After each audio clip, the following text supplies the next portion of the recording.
Hi people, it's Sarkovist here, and today we are looking back at Just Cause 2, originally released in 2010.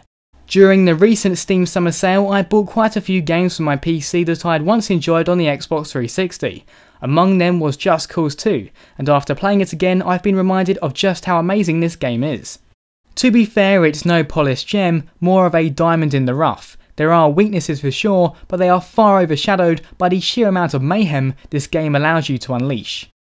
First off, I think it's fair to say the story in Just Cause 2 was little more than an afterthought, and the cheesiness that emanates from every facet of the script suggests the developers knew this and didn't really care. You play as Rico Rodriguez, who has been sent to Panau to find information on a rogue former mentor. Rico also finds himself having to liberate the people of Panau from an oppressive government. This might sound like the makings of a good narrative at first, however the way you go about liberating the people involves blowing stuff up, shooting bad guys in the face, and driving like a lunatic. The story can be entertaining at times simply because it can get so bizarre, but it's absolutely not the game's greatest strength.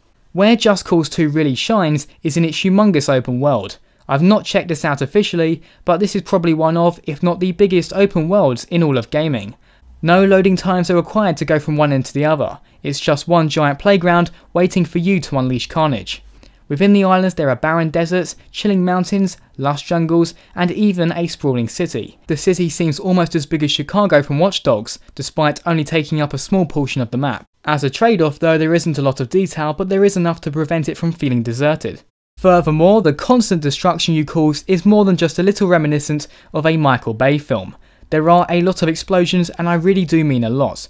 You can do a lot of damage on foot, sure, but getting in a helicopter makes the whole process just that little bit more efficient. Of all the vehicles I've discovered though, the Eclipse has proven to be the most powerful of all. Its rapid-firing autocannons can devastate an enemy location in mere seconds. However, due to its size, getting it to turn around can be tricky. Naturally, armoured cars are also thrown into the mix, which have a surprising amount of speed. Their cannons make short work of other vehicles, and there's not much that can stop them once they've built up enough momentum.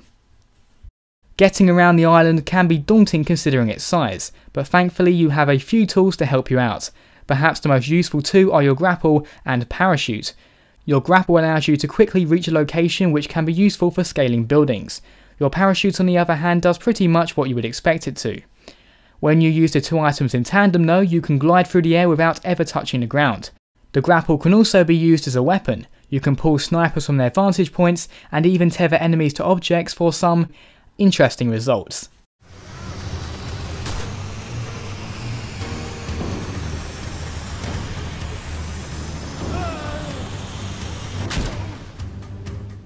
Driving in Just Cause 2 is about as far from realistic as you can get, but I honestly wouldn't have it any other way. You can speed down motorways on a bike, or even go off-road if being conventional just isn't your thing.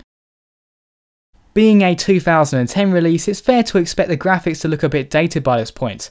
While this is somewhat true with regards to character models, the game as a whole holds up surprisingly well. The water effects in particular look better than they do in many modern games. Also, the environment looks spectacular, with some truly beautiful vistas.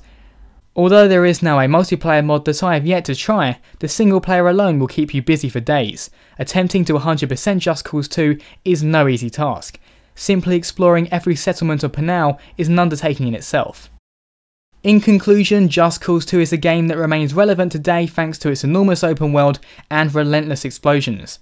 Sure, it can seem a bit mindless at times, but who really cares when you're causing this much destruction?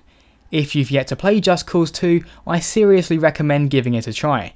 It's pretty much impossible not to have fun. As always people, thanks very much for watching and see you next time.